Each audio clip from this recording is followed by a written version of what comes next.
Dave Deep Dive the Metaverse, a podcast exploring cult classics, subculture, and geek media. I'm Nick. And I'm Dave. And we will be your tour guides for this deep dive of James Cameron's 1984 Cyberpunk Action Slasher, The Terminator. This movie is much better than I remember it being. This movie is great. It, by rights, should have been in our Cyberpunk countdown. It's hella Cyberpunk. Because it is in the genre, and it is highly rated on Letterboxd. So it was just an omission on... It should, by their own standards, it should have been on the list. Yeah, I highly agree. And, you know, we covered a couple movies that weren't Cyberpunk at all. So, yeah. But... here we are. We're making up for it. We're deep diving it now, and better late than never. So this movie was very successful at the box office. It was made for $6.4 million, which is nothing. It's basically peanuts, especially when you consider how much of that went into the effects budget and all the puppets and all that stuff. And just for perspective, so it's 6.4 to make, 78.3 at the box office. That's huge. It made more than 10 times its budget. But it was eclipsed that year. This movie was not the biggest movie of 1984. That would have been Beverly Hills Cop. Oh, another classic. Yeah, made for $13 million, and it made $316 million. So it pretty much crushed everything that year. Ghostbusters is that year too, right? Ghostbusters is the second most. Okay. And this is the third most successful movie. See, and that's what this movie is that those ones aren't. I don't think in the long term. No, Ghostbusters is great. I haven't seen Beverly Hills Cop in a long time, but that's true. Ghostbusters not so bad. It's an R-rated horror movie, which to crack the top 3 as an R-rated horror movie, that's pretty strong. Horror is a strong statement, but it kind of is. It's definitely a horror. I mean, I made the controversial decision to call it a slasher film in the genre. If you wanted to debate it, I have the 13 components of what make a slasher film, and it's at least 12 of them. And speaking of slashers and cyberpunk and all of that, my game of the year for last year, Cyborg from the Stockholm Cartel, one of the classes you can play is a renegade cyber slasher. Yeah. So it's goes right into this. Yeah. No, very and that's cyberpunk. This is a formula that Marvel has made their fortunes on. Yeah, where you take your character, you take the character, and then you stuff it into the tropes of another genre, and it's an instant. The audience eats it up because they're like, it's too flavor. It's like peanut butter and pretzels. I just love how this goes together. Yeah. So, I haven't seen this movie in a very long time. It came out when I was a little kid, so I didn't see it in the theater. How old were you the first time you saw this movie, do you think? I think I saw this for the first time when Terminator 2 came out. Yeah. I was like, oh, yeah, I've seen the box for Terminator 1 at the video store. I suppose I should watch that because I watched Terminator 2 in the theater. Yeah. And that movie was pretty, disgustingly good. Yeah. It's awesome. Yeah. So I was excited enough that I watched the prequel. The prequel to it? Yeah. Yeah. I was thinking about it because I was definitely the first time I saw this movie, I was probably 8 years old, something like that. Definitely too young for it. And I just remember there's certain images that still haunt me. The skulls. It's the skulls. The dude. skulls with the tank treads rolling over them. That's a big one. When the Terminator stands up out of the flames at the end. Oh, yeah. And it was I just remember that as such even fire doesn't kill it. Yeah, the endoskeleton is strong. Yeah. Oh man, that scared the shit out of me. And the thing that really stuck with me forever is him pulling his damaged eye out. Where he takes the X-Acto knife and he punctures the eye and then pops it off. Yeah, that's some good effects work right there. It is, and I don't know. Maybe that's why I'm afraid of contact lenses. That whole scene really traumatized me as a little kid. I can see that. And then the next time I saw it was probably closer to T2 coming out. But I saw it twice while I was, certainly under 17, which is how old you're supposed to be. Yeah. So on another note, this is going to be the first time where we try out our new format for the podcast. This new year, new us. Yeah, we're abandoning the crutch of the beat by beat. Yep. And we're going to take a more holistic approach to the film and discuss the components of the film and the its various pieces rather than just tell you everything that happened. And don't worry, divers, if you need us to spoil this 39-year-old movie, we're going to do a synopsis at the beginning of the main segment. We're going to talk about what happens, the story, kind of the meta on it, and then we'll get into the elements of it. So I'm actually really looking forward to this because I got tired of saying, and then this happens, and then that happens. Yeah.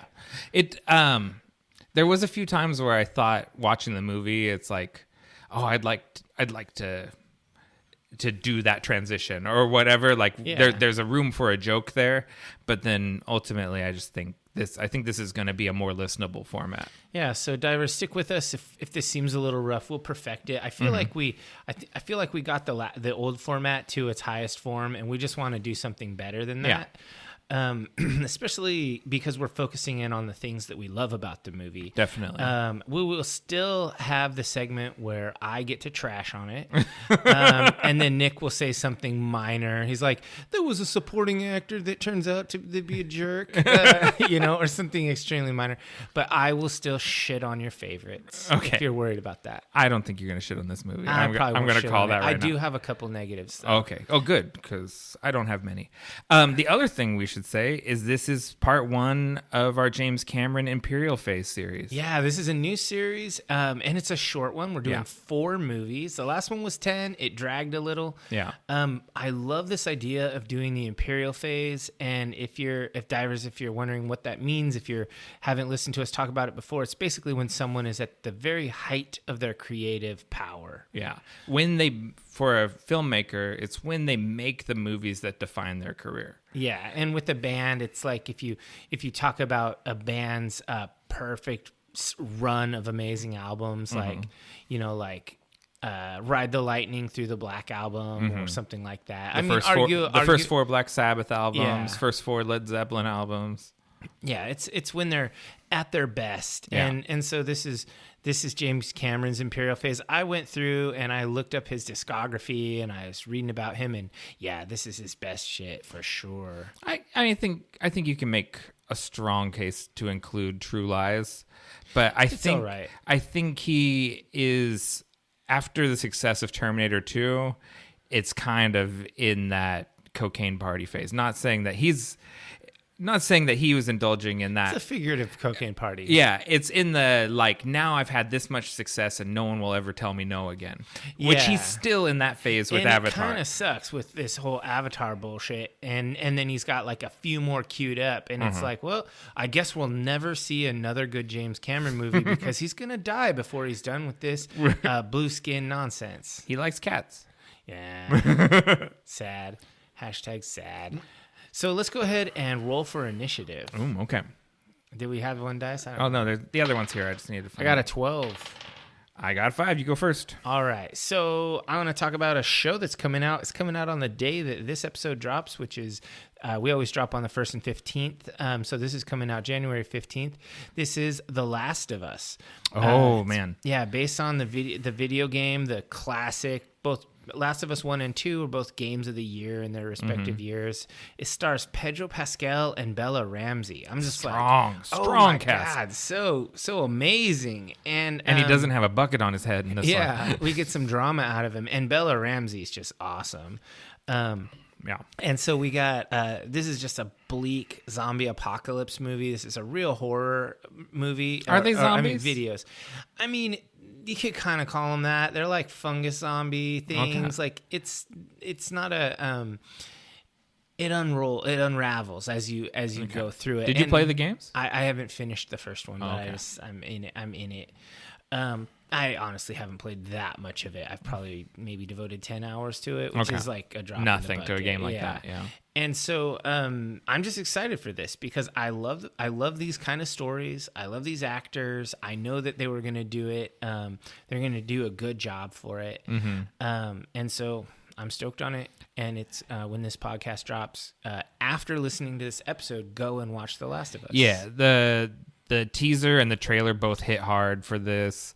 The cast is impeccable. I think I saw Nick Offerman in that teaser too. Oh, yeah. I know nothing about the game other than it devastates people. Mm-hmm. Everyone talks about how crushing the story is. Yeah. So oddly, I'm looking forward to this because I like watching things and crying. It's like, I'm in touch with feelings. It made me feel real feelings. Yeah. So I'm definitely looking forward to this. All right, cool. What do you got? My first thing is another coming soon, and that was the teaser for Renfield dropped. Oh, yeah, that looks dope. Yeah, so Renfield is an upcoming horror comedy directed by Chris McKay, who directed Lego Batman, which is hilarious. Screenplay by Ryan Ridley, and the idea was developed by Robert Kirkman, creator of The Walking Dead and Invincible. Invincible's dope. I can't wait for more of that. Yeah, definitely. So, like, that's a strong pedigree.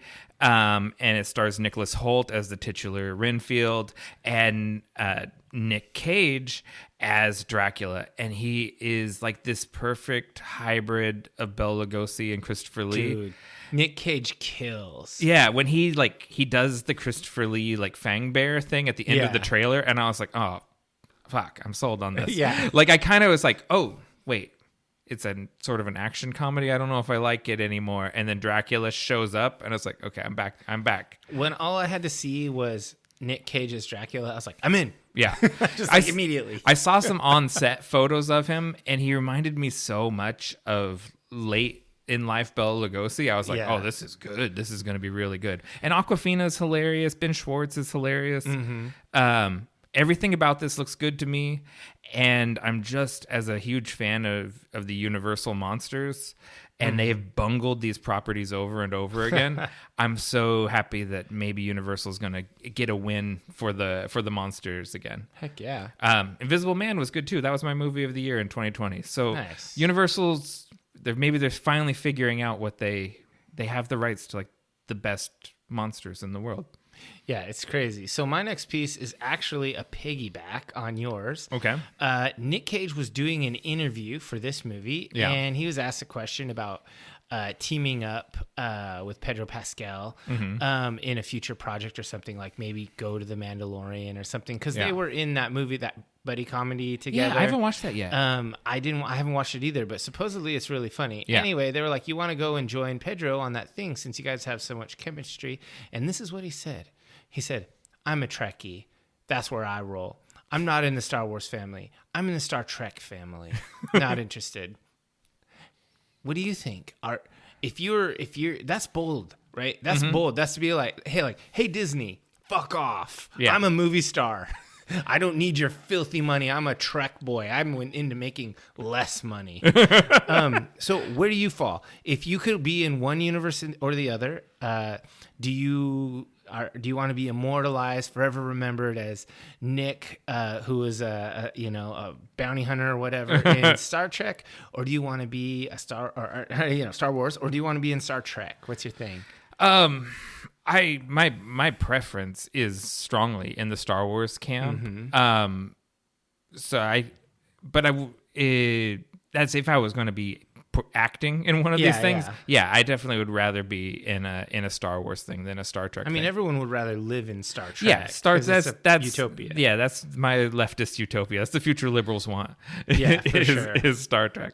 If I was going to be an actor in one of these, I want to be a Mandalorian. Yeah, I want to be. Oh, in the bucket, huh? You want to have I want to be or I want. You could be in Death Watch. They take their helmets off. Yeah, I want to have the cool ass armor. I mean, and what's her name? She takes her helmet off all the time. Yeah, Bo-Katan. Yeah, but I want to be one of Bo-Katan's people. Like, I want to be in her crew. Yeah. The chill Mandalorians. Yeah. Which is not very chill because they're Mandalorians. Yeah, they're dicks. I'm a dick. And so I could be one. The one Star Trek series I would cross the line though for is Picard because hell yeah. I would definitely I'd be honored to serve under Captain Picard. Yeah, that would be dope. Yeah, but otherwise it's Star Wars all the way. Yeah, I mean, you wouldn't want to be a Klingon or something cool like that. I hate face makeup. Oh, okay. Otherwise, yeah, I'd be totally into that. I could be like one of those season 1 Klingons where they. Oh yeah, just a little bit of brown paint. Yeah, and I that's just it. some bronzer. All right, so what's your next thing? Okay, my next thing is former Sex Pistol John Lydon entered in Eurovision. He entered a Public Image Limited song called Hawaii in Eurovision, and the band is inexplicably representing Ireland. What? John Lydon is an American citizen, born in London. I looked up all the current members of Public Image Limited. All of them are born in England. None of them are born in Ireland. John Lydon's parents were born in Ireland. If I was an Irish musician who got edged out of the Eurovision competition by Public Image Limited, a band that I'm a big fan of. I don't like John Lydon. I think he's a shitty vocalist. Iconic vocalist. But, yeah. But this is mildly outrageous, I think. I mean, I don't know if the country has to sign off on it or whatever, but I'm just like, you're not from Ireland. None of your band members from Ireland. This is bullshit. Yeah. But I like Public Image Limited, and the song Hawaii is a song he wrote for his wife Nora, who's suffering from Alzheimer's disease.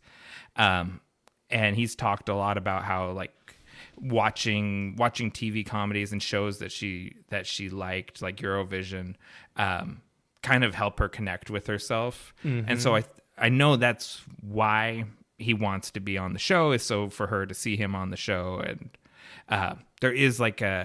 there's an emotional tug there. It's just he's not from that country, so I don't. That feels like a miss. Yeah, I don't follow the whole Eurovision thing. I know that some people get into it, but it's just not my thing. Oh, it's like, well, I mean, there's been some metal bands, especially in the Scandinavian countries, have entered metal bands. Yeah. And so I don't know. I've never seen it. I've barely seen American Idol. I don't. Yeah. That's just not my scene, dog. But anyways, I thought it was interesting, and I am a fan of Public Image Limited. So. Oh, okay. So my last piece, and this is just for fun. It was just announced that Dungeons and Dragons and Lego are teaming up. It's a natural mashup to celebrate the 50th anniversary of D&D next year, so 2024.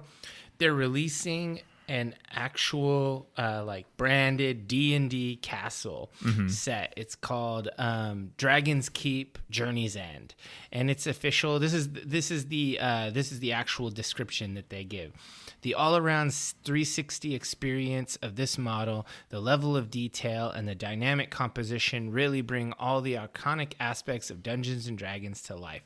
It has like this dragon that's kind of like curled around a castle. And it's a pretty cool thing. It's more like a sculpture and less like a Lego set. And then you're supposed to be able to use it as a dungeon map too. I guess so, yeah. Yeah. Seems pretty neat. I almost pulled that, and then I thought, oh, Dave will get this. Yeah, Dave. Well, the D&D Wizards has been pissing off the fan base a lot lately. Yeah, I was wondering if you were going to talk about that. I didn't list it because I want to wait to see. Okay, so I'll just back up now that we're talking about it. Okay. There's the open game license, which they started in 3rd edition, which basically says people can make books that use the D20 system and have them basically be extensions of D&D. Like, so if you wanted to make your advanced combat play manual compatible with D&D, you totally can, and it's totally fine. They're with the new edition that's coming out in 2024. They're calling it 1 D&D, which is going to be like Windows, where it's like evergreen D&D, no more editions. Right. They are revising that open gaming license, and they're making it so that and they're trying to backwards revise the old one. So basically, if you want to publish under it, you have to pay. You don't have to pay, but you have to submit your stuff to D&D and list and credit them and blah, blah, blah. There's a whole bunch of restrictions that were never there before. Right. And they're pissing all the small independent creators off. And so recently... or actually today, D&D on Twitter tweeted, they said, we have a response coming. Basically, everybody's getting outraged based on a leak that wasn't actually even the published new open gaming license. Yeah. That was a draft that hasn't been run through lawyers and whatever. So people are getting pissed off over a leak, and so D&D is going to respond to it, and I assume change the open gaming license to make people less pissed off. And I have kind of two feelings about this. One is that it's cool to have third-party content. Right. I barely ever use it. I buy it. I don't always use it. I'll use a little bit of it. And so it's cool that it can exist. But on the other hand, I also kind of understand that we live in a capitalist society. They own the game and the system. Other people are making products at their sufferance, basically. It's like, I don't know. It just seems sort of like other people are super duper entitled to other people's intellectual property, even though it's a big corporation that we all can love to hate and we like to root for the little guy. At a certain point, it is, write your own game. Yeah. Do your own thing, like Morkborg. Like, if you don't like the big guy, make your own thing. Right. It's it's complicated. It's one of those, the home brewers are a big part of what is cool about the role-playing community. Yeah. I'm a home brewer. I mean, big time. But it becomes something different when you start selling books. Yeah. You know what I mean? And so they do have the right to protect their copyrights and protect their brand integrity. But that's such an integral part of role playing. It's hard that they opened the gates and now they want to close them. Yeah. Had they never opened them, like they back in second edition and all that, had they never given people the open gaming license, it'd be very easy to just keep going. But they let the genie out of the bottle. Yeah. Getting it back in is going to be a challenge. It's going to be a big challenge. Okay. Yeah. So I'm glad. I did want to talk about that, but I figured you would get it. But you were wisely waiting till it shook out more. Yeah, I wanted to see if they actually just drop, kind of drop it and go drama free. I don't know. I'm sure it'll be one of those compromise solutions that pleases no one. Oh, yeah. You know. Wizards will be like, we're still not monetizing. And the game creators are like, they're fucking tyrants. Yeah. All right, so my third item is Copenhagen's legendary restaurant Noma is set to close next year, and it's going to reinvent itself as a giant lab. So Noma, if you don't know what that restaurant is, you probably have heard of it. If you watched No Reservations with Anthony Bourdain, I saw that episode and stuff, you know what this is. And so the chef there is, God, what's the guy's name? I'm just going to stop you here.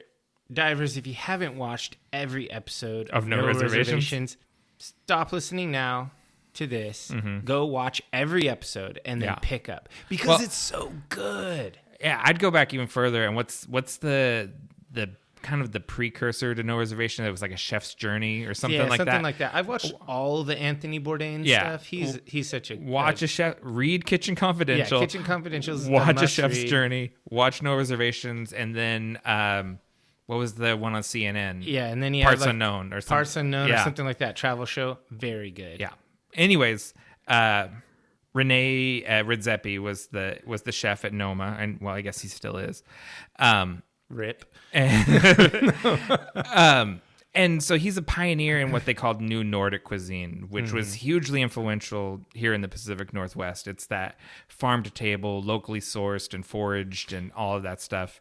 Fresh, local, natural ingredients. There's a big Nordic vibe influence here Yeah. in general. People love that style. Yeah, because there was like something here where it said like the current menu at, because it's like a prefix menu. The current menu is something like reindeer served on pine boughs, and like it was just very like you could imagine a restaurant in Portland doing it for sure. Yeah, and so anyways, R.I.P. Noma. Redzepi basically says the fine dining experience as we knew it 20 years ago just doesn't work going forward. The $500 prefix menu, and so they're rebranding as a food lab, and they'll still do pop-ups and stuff, but it's more about innovation and new ideas and things like that going forward. But probably I never would have gone there anyway because I've never done a $500 tasting menu. But I did always imagine I'd go there. We did a thing like this about that price too in Tokyo. Oh yeah, and it was pretty sick. Yeah, I can imagine why people wouldn't want to do it that much, but once in your life, you got to. And this is multiple times credited as being the best restaurant in the world. Yeah, but like that doesn't just happen. You really have to have something. And rebrand as like a food lab or whatever. This is just when you've had so much smoke blown up your ass and you have so much money, you can just make stupid business decisions. You're like, well, it's retire or do something wacky. Yeah. And so they're choosing to do something They're wacky. doing wacky. It's like, I mean, this is when avant-garde, it's beyond sensible. Right. It just makes no sense. They're like, we're only going to work with beanie weenies from now on. Like stupid shit like that. I don't think that's where they're going. I don't think they're going in the Vienna sausage. That would be hilarious if they became a Vienna sausage food lab. We're trying to make better canned cured meats. I bet you they could. Yeah, well, they probably could make like little reindeer weenies. That would be insane. All right, so that's it for our news segment. What about podcast fuel? What are we drinking? Our podcast fuel is Herter Morchel. Forgive my Deutsch, ist nicht so gut.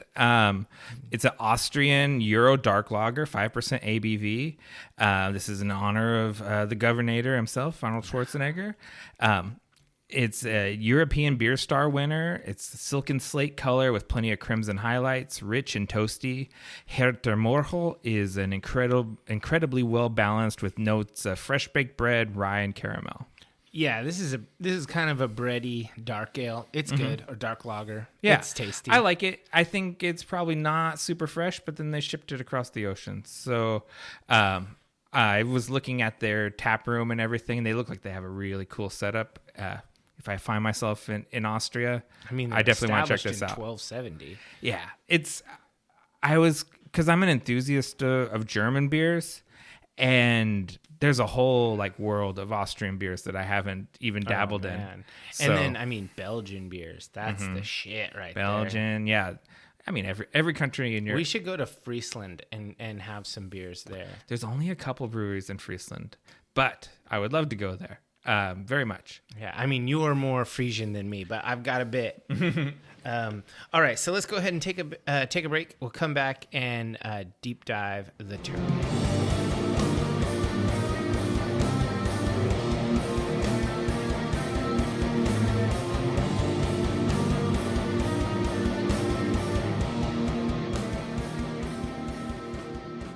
Welcome back, divers. Let's dive into The Terminator, 1984, directed by James Cameron.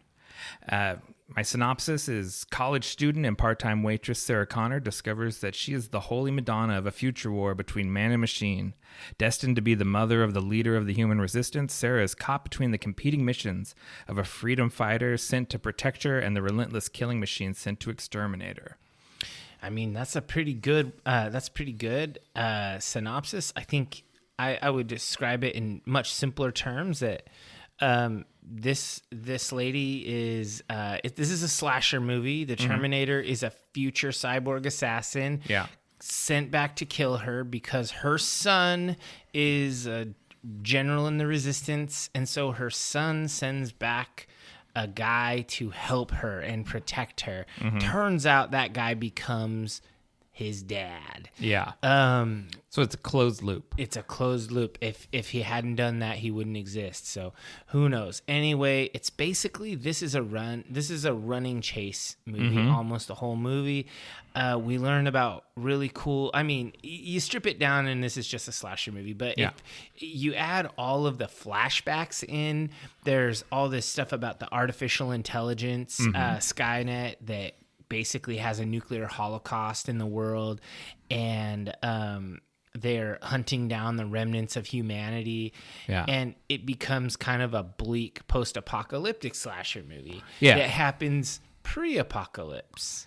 Yeah, it's so James Cameron, the movie he did before this is just a terrible B movie called Piranha 2. I watched it the other day just to kind of see. I read the synopsis and was like, pass. Oh, it's bad. There's flashes of Cameron in it where you're like, man, this guy loves the water. Like it shows up in all his movies. There's flashes of his brilliance in it, but it's just a terrible movie. And he just lucked into directing it because the director either quit or was fired. And they're like, who knows how to direct movies here? Yeah. And he's like, I'll do it. I've It's been like to film school. yeah, it's like, oh, the guy that makes the rubber piranhas? Okay, sure. Let him direct the movie. But he did it competently and made connections and things like that. While he was working on Piranha 2, either The Spawning or Flying Killers, I think are the two subtitles, he had a dream of the Terminator, of this robot skeleton coming out of the flames and coming after him with a knife. Yeah, I remember that he wrote this based on a dream. I like that. And so he had the concept that, well, a robot skeleton couldn't exist now. It'd be from the future. But I won't have the budget to make a future movie.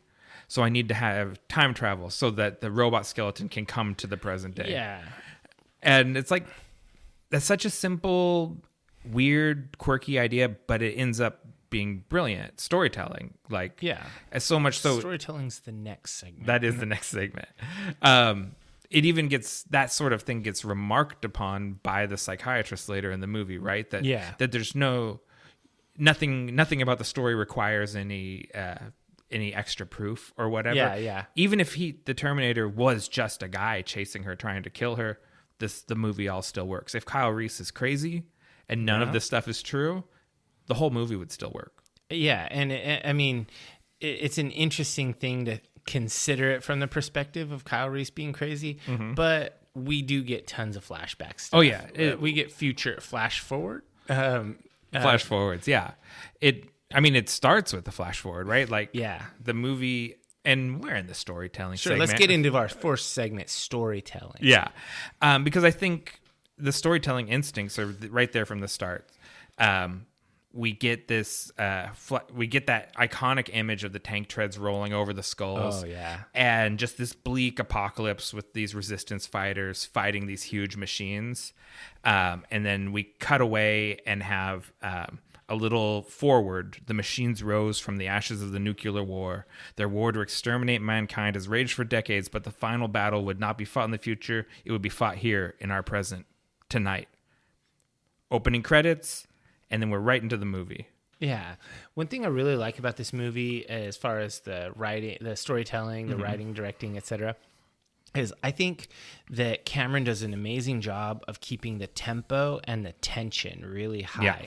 It's not to the point where it's always blasting like the tempo. It's not always killing you, but there are moments of calm, and then there's storm, and then there's calm, and then there's storm. It's like it has dynamics like a really good song. That's a great comparison. And I just really think that the tempo and his tension building and release with the scenes and the characters and how it's cut together between them it's masterful. Yeah, it's so good. And it's I watched all the deleted scenes, and okay. I suspect that there's more than what we have available, but all the deleted scenes that are available, and they all fill in gaps and expand the story in certain ways. But all of them would have slowed down that perfect pacing that it has.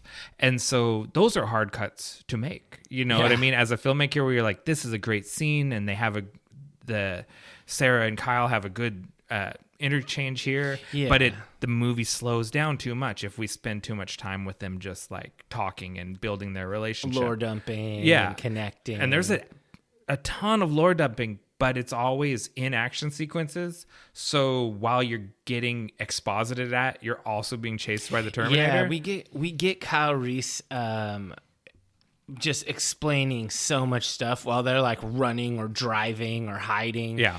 And Michael Biehn, we actually have a section on performances later. So I'll get into his performance. But one of the things I really do enjoy about the storytelling is that they don't have to slow it down just to give us more lore. Yeah, because that is a mood killer, right? Like when the guy exposits and tells When he you pushes all up his glasses and says, well, actually. yeah, let me tell you about the future war, and goes and dumps all this stuff out, but you accept it because like they've got Schwarzenegger on their ass through the whole thing. The other thing I thought, just in the way the story is put together, is we start out with these parallel tracks of Reese and the Terminator. Yeah. The Terminator lands and we see him have to get clothes and Fights the punks who are awesome. Yeah. Bill Paxton's the only guy. He is killed by a Terminator, Predator, and an alien. Oh man, that's awesome. It's quite a trifecta. Bill Paxton is always good. Yeah. So we see how the Terminator handles all of that stuff. And then we see Kyle Reese kind of go through the same thing. And they're both coming together at Sarah. And then we get kind of a little bit of like both of their introductions are both at night. Then we cut to Sarah and she's like riding her little scooter. Yeah, going it's like a breather in the tempo. Yeah. And like the sun is out and it's very upbeat. And you know that these two guys are coming for her, and you know that the Terminator is a bad guy, but it is not clear that Reese is a good guy at all. He doesn't seem very good. Like he rolls a bum and takes his pants. Like, that son of a bitch took my pants. Yeah. Oh man, he's going commando in bum pants. Oh. It's really God. What's worse, going commando in the drunken bum pants, or also stealing the guy's underwear and wearing those too? Well, luckily the bum had long johns on. I thank my stars when you see him and he's got his long johns on, that there's not just bum dong hanging there. And oh man, and let's talk about those incompetent cops. Oh, they're the worst. Because Reese gets a jump on one of them, takes his gun, and then he just busts into that old department store, gets the fresh Nike Vandals with the ankle strap. Those are pretty cool. Those are great shoes. And can you still get those? Because that'd be dope. Yeah. I Google and that's one of those autocomplete on Google. It's like, what Nikes does Reese and it's like wear in Terminator? And it's Nike Vandals and the ones with the ankle strap. The strap really, it kind of sells it. Yeah, that pops. So he's got a stolen trench coat, bum clothes, and then just fresh kicks on. That's like an urban vibe right now. You could wear that to a club. Yeah, you could. And I'm like, yeah, this guy's probably an artist. Yeah, exactly. Well, there's paint all over the pants. Exactly. Yeah. He also steals a shotgun out of the cop car. I noticed that. So those cops are going to have a lot of explaining to do when they get back to the station. All right, so I mean, the other thing I had for storytelling before we get into the visuals section was, I feel like this movie really accomplishes setting the mood of absolute bleakness. Yeah, this is a hopeless fucking film. Like it's permeated with just darkness, and I love that about it. It makes it feel like a horror movie. Well, there's only moments of brightness, and then they get crushed. It's really weird. If it's just crushing, it's unwatchable. Yeah. But there's this weird optimism because they're fighting for the future in it. Yeah. So even though it is so bleak, there's this sense of, but you have to keep fighting. Yeah, you can't give up now. Yeah. And so just my last couple things here is James Cameron. He wrote the script with Gail Ann Hurd, who produced the movie. She's like his Robin. Yeah, well, and they got married after this, and they had met while working on the Piranha movie, and that's how basically she's like, well, I'm going to start producing movies, and he's going to direct them because We made this terrible movie together. Let's make good movies. Yeah. And then his friend Bill Wisher did additional dialogue. He kind of gets credit for writing the cops. Oh, okay.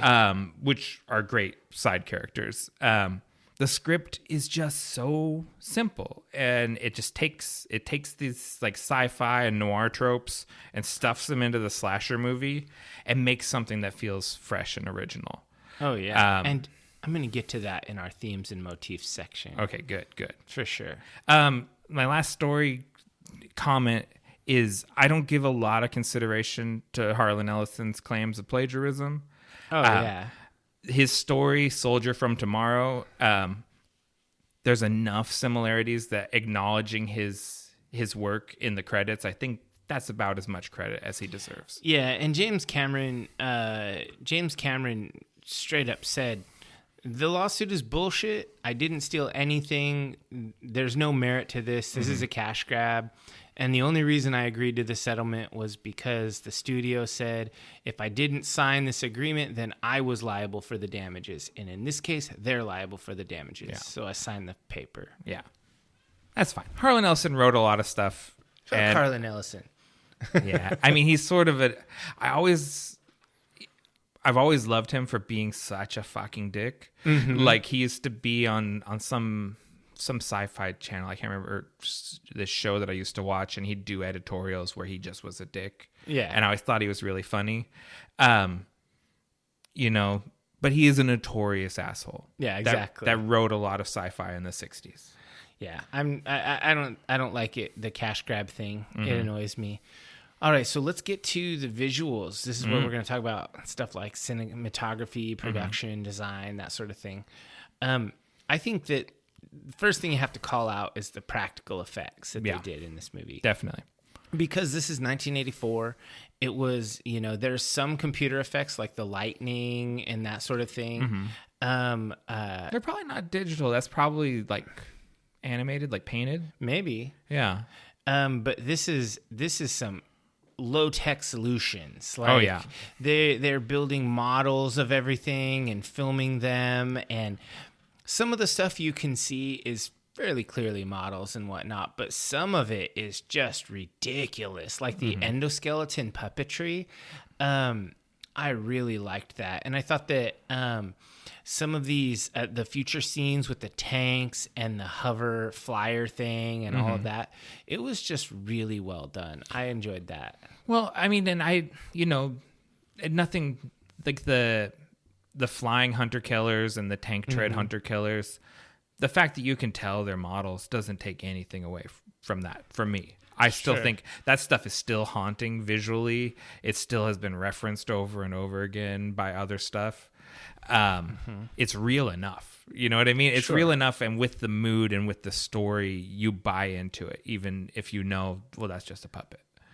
That was the first thing I wrote down too. Stan Winston's the Terminator, the makeup, the puppet, the animatronics.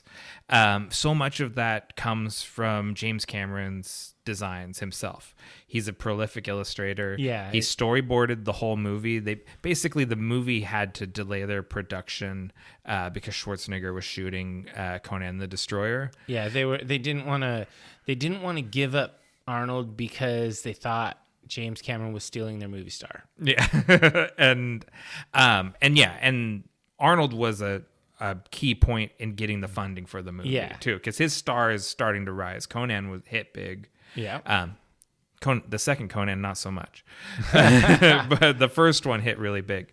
But that gave Cameron time to storyboard the whole movie out, and his storyboards are tight. Like, he's a really good illustrator, and Stan Winston talks about how his character designs and everything for the Terminators were so good. Like, he would basically keep milking Cameron for more sketches to give to his sculptors and everything. He's like, here's the pelvis of the Terminator. This is what it looks like.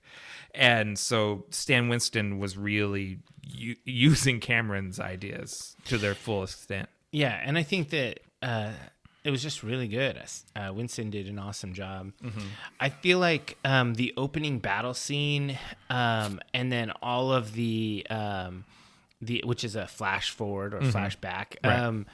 And then all of the other flashback scenes, these visuals are striking for the time. Yeah. And I feel like it definitely conveys like an iconic style. It makes me think of Aliens, which he later makes. Yeah, it's like that's the next movie. Yeah, this looks like that, and it's really it's got that kind of like grim, gritty, dark, like Space Marine, Imperial Guard. Just like this is basically the Imperial Guard fighting the Necrons. right. Yeah. God, what game is that? Rifts? Warhammer 40K. Okay, so because Rifts was the game that I thought of because all of Kevin Long's illustrations in the Rift source books borrow like the Fields of Skulls. Oh yeah, and they like borrow the that skull face plates and yeah, stuff. all that stuff. Like the other like the other genre stuff that followed this borrowed so heavily from it.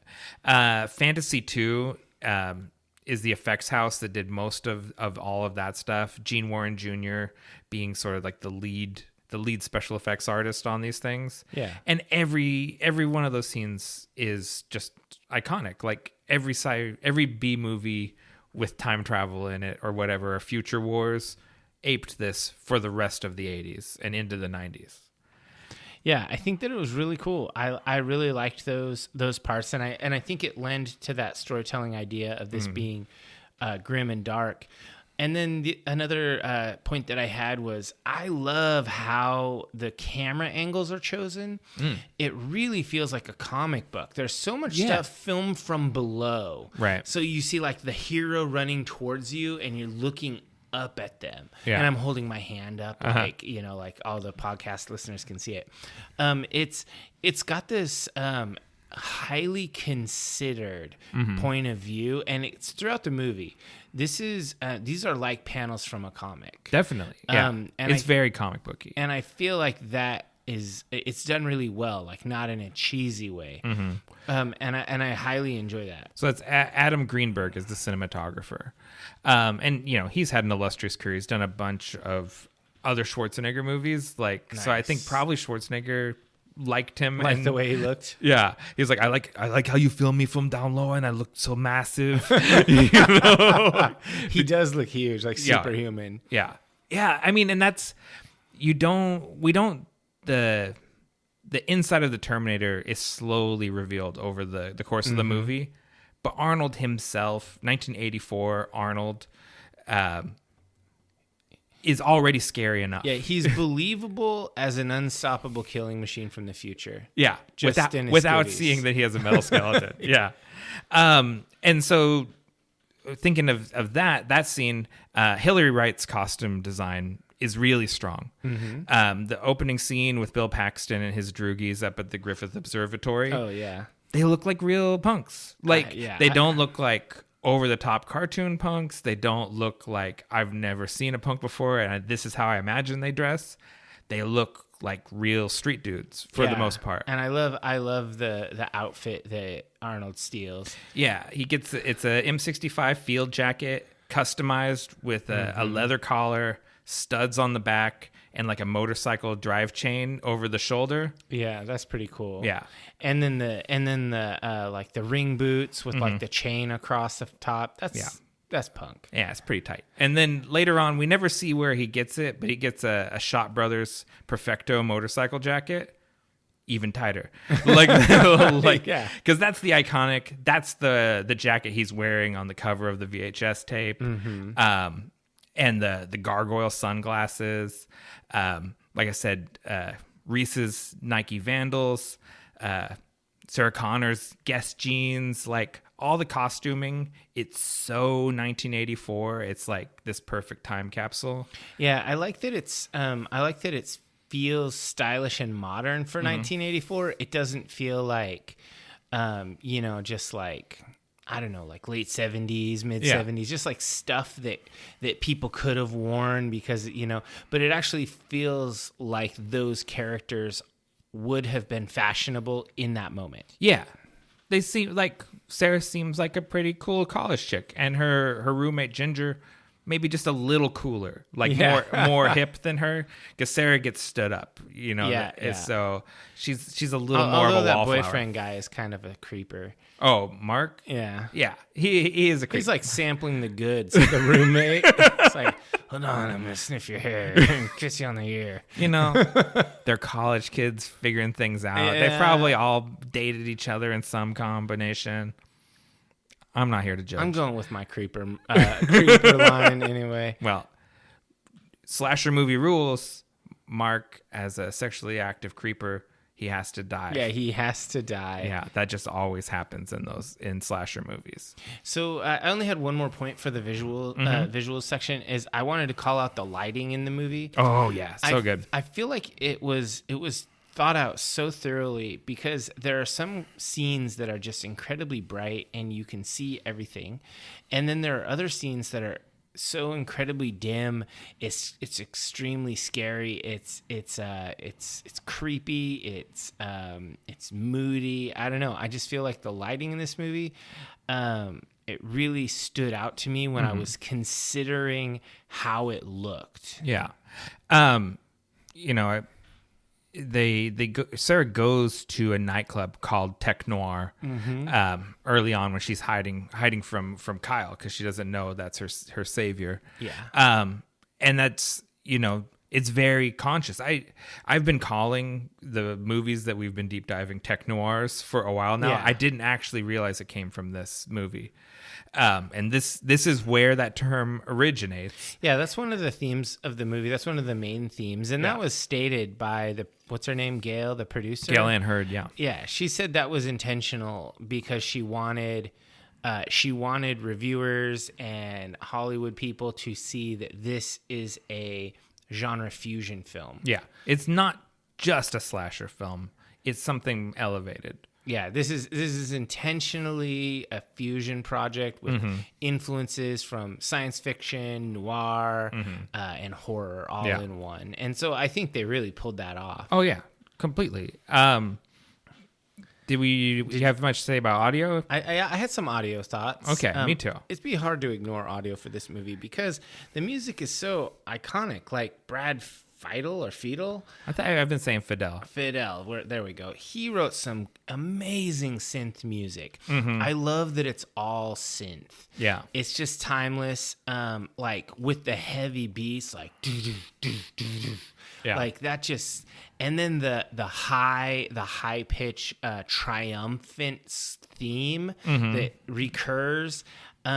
Those are impossible to forget because they keep coming back through the Terminator movies and they're just so good. But then there are also moments that you just really, you don't think about unless you're analyzing the movie, trying to listen and look and write notes, where there's these little, like, almost, it's like frantic feeling, like synth parcels, like, and it's just like really like an earwormy, like anxiety inducing music. Yeah, the word I used was relentless, because it builds this sense of dread and the sense of being pursued. Yes. And because it's electronic, it has that, it's like, thematically, you're pursued by this thing from the future, right? Like a robot. Like, and it just, that score is so strong. And then Dave Campling's sound design on top of it. Oh, yeah. The movie, when it needs to be, is really oppressive. Like, it's oppressively loud and upsetting sounding. Like, there's no, even though I was listening to the score when I drove over here, I think it's very listenable and I enjoy it because I also listen to upsetting music. It's like, it's so good at evoking a mood and driving the emotion you should be feeling in any given scene. Yeah, I like how sometimes in the movie, when there isn't active music going, there are just low tones, like pads that are added to enhance the mood. Like the Terminator's doing something or whatever, and it's just like this. It's like this low kind of almost nearly distorted sound, and it's just this gnarly pad sound, and you can tell it's like from an analog synth, and it just sounds so rich.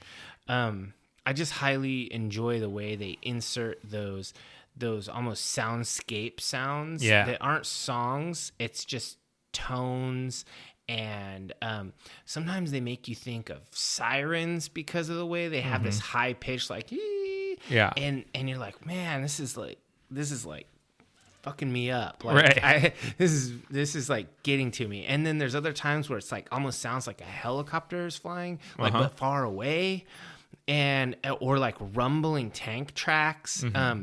Those just like uses of sound design, they're extremely well done. I think that this movie used sound a lot better than a lot of the cyberpunk movies that we watched. It was surprising how good they were able to use sound to evoke a certain feeling. Yeah, and I was watching a behind the scenes documentary, and Brad Fiedel is talking about how, you know, he was basically, it's like a low budget sci-fi movie called The Terminator. Yeah. He wasn't really all that interested in it until he watched like a rough cut of the movie, and then he just was kept like getting more and more into it. And he's like, oh God, I hope they pick me to, because I want to write the score for this. Yeah, and you kind of, it's sort of the same thing with Stan Winston, where he was like, oh, I don't know if they can afford me, like that sort of thing. I'm the guy. They're coming after me. Yeah, and then they show him like, here's my designs for the Terminator. And he's like, oh, I want to build that puppet.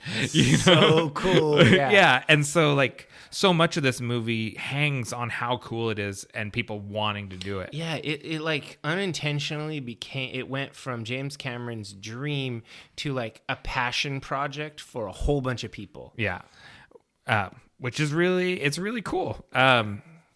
So I mean, they didn't even really need a sequel to this one, but sequel's great. The sequel is great. You know, diminishing returns after that. They need a reboot. Like they need to just make us like a Terminator. Give some fresh young director something to do with it. I don't know. That'd be pretty cool. I don't know. I think we could just let it lie. Just let it be. I think, in a way, The Matrix is the successor to the Terminator, or it was. It's thematically really connected to it. You know, we don't need to reboot everything. Everything gets rebooted, though. Everything does. And they'll probably give it to, like, some jackass, like the guy who makes Transformers. Michael Bay. Yeah. Michael Bay's gone over the hill. I don't think that he doesn't get movies anymore. I don't He's think just a Transformer dude. Yeah. Well, he doesn't. I mean, I'm sure he still produces those movies, but he doesn't direct them anymore. No, he just did that ambulance movie, and people like that. Oh, did he? Yeah. Oh, actually, I heard the ambulance movie is good. I just rolled my eyes as soon as it said from Michael Bay, and I was like, no, it's a pass. You might as well. The only thing, so you could say from Michael Bay, and I'll be like, ugh. But if you said from the mind of M. Night Shyamalan, I'm like, I'm out. I watched that Grass movie. I liked Invincible. I think that was the last one that I watched and was like, that was pretty good. That was all right. Yeah. All right, so let's move on to our second to last section for this. We have themes and motifs. As stated before, tech noir was a stated thing. This was intentional. They named the nightclub after it, and I think they killed it. Mm-hmm. Yeah, the noir lighting, you know, like they do it better than a lot of other, you know, not better than Blade Runner, but like it's nipping at their heels. Blade Runner was tech noir, but it was not a slasher movie. It was a slow burn, and this is fast. Yeah. This is tempo. But I just mean like the noir style of it. Yeah. Yeah, but it is it's strong. It's really strong. It's crazy that this is his second movie. Yeah. Because it is so good. It's crazy that they got funding for this. Yeah. Well, if he wasn't, you know, involved with the producer, I don't think it would have happened. Yeah, that's because I kept thinking like this doesn't, because I watched Piranha, and I'm like, what about this made someone think I'll give him $6 million? What is in this terrible movie that would make someone think that? And it's like, oh, he had a close relationship with this woman. That's what made her think. And then they went, you know, they put together a cast and they went to the production company and asked for money. Which is that's a fascinating story. I think we can talk about in the performance section. So I think that another concept, another theme in here is the classic man versus machine. And we have the whole idea of the supremacy of the machine and how humanity is on display, like how he's slowly shedding his humanity through the movie. And I feel like they're warning us about the dangers of going down the technology rabbit hole too much. This is a warning flag about the dangers and how it will take over us and consume us. Think how far ahead of the curve the concern about AI, like how far ahead of the curve they are with this movie, because it's very far ahead of people actually being worried about artificial intelligence and the algorithm and all the stuff that we kind of just talk about constantly because it really has become part of our life. In 1984, that's just such a, like, I couldn't imagine a learning machine really in 1984. How an AI learns and becomes more adapted at faking humanity and things like that. Yeah, nowadays you think about the idea of an AI deep fake chatbot thing that's a face on a screen, and you're like, yeah, you could definitely, I could see people like becoming friends with one of those things, and like, oh, it's completely believable. The kind of piggybacking off of this, I don't think it's really a separate observation, but immediately from the start of the movie, there's a connectivity established between the machines of the future that are our human oppressors and the machines of modern convenience in the current world. Because we go from the scene of the tank tread thing rolling over the skulls, and then we cut to the modern world, and we're looking at this garbage truck and its equipment. Yeah, and we see all these similarities, and then that's reinforced again because Reese has a flashback while he's watching like this construction site and watching the diggers and the drill machine. And everything. And so you can see how like all of these things that we're surrounded by now, these are the things that will be oppressing us in the future. Yeah, I liked how they continuously had big machinery present, and it just was sort of like an omnipresent reminder that we're surrounded by electronics and devices now all the time. In the future, we'll still be surrounded by them, but they'll be trying to kill us. They're trying to kill us, yeah. And I thought it was really... I mean, arguably, your cell phone's trying to kill you. Yeah, I it's hard to say otherwise. The hunter killer has the rotating blue light on it, like the police cars. Yeah. And I thought that was a really interesting connection, too, because it's not a very pro-cop movie. Oh, no, the cops look like complete buffoons in this movie. Yeah, there's exactly one good cop who's old and jaded, and everyone else is either incompetent or an asshole. Yeah, I mean, the guy who Lance Hendrickson plays is awesome, but he's horrible. I mean, he's a shitty cop, but the acting he's a great character. The acting is so good. And then my next theme was it's a cut line, but luckily it comes in Terminator 2. Is the no fate but what we make for ourselves. The movie's ideology is at odds with its own narrative. There's this inherent paradox, right? That the machines send the Terminator back to kill Sarah Connor so that John Connor is never born. Kyle Reese is sent back by John Connor to protect Sarah. He ends up getting her pregnant so that she, gives birth to John. Sarah would never become the competent badass that she is if she didn't survive this harrowing experience. And so it's a closed loop. The whole thing, everything they do to stop the future is what makes the future happen. So it's almost like nothing mattered. But, it's like a mantra, the idea that the future's not set. There's no fate but what we make for ourselves. But it doesn't seem to be true. It seems like the future is set. Yeah, it definitely seems set and cyclic. Yeah. So there's actually, in the deleted scenes, it's left in the movie where they're building explosives, right? Like they're making dynamite. the whole plan is they were going to blow up the Cyberdyne facility where the movie ends up ending. And then there's another deleted scene of like, executives or whatever at Cyberdyne going through the wreckage of the Terminator and taking the processing unit out of it. And they're like, oh, this is super advanced. It's better than anything we've seen. Get this up to R&D. And so it's like literally sending the Terminator back is how the Terminator is developed. Yeah, it's the same thing as John. Yeah. So it's like, I just think that's really fascinating that it is interesting how they created themselves by doing this. Yeah. Like it's such a, I don't know. I just really like it. And I just like the Ouroboros of it. So if your boss gave you a picture of his mom when she was young and hot, would you be like, oh, I've fallen in love with this lady. I'm going to go back in time and bone her. It is really the term we use now is grooming, right? Yeah. So he sets up Kyle Reese. John Connor, he's like, dude, you need to go and do my mom because you're my dad, but I'm never going to tell you that. Yeah, it's pretty diabolical. It's really, if you think about it, it's very uncomfortable. Yeah. It's just the whole thing, like, it's like, the way they kind of revere John, like he's this godlike figure, right?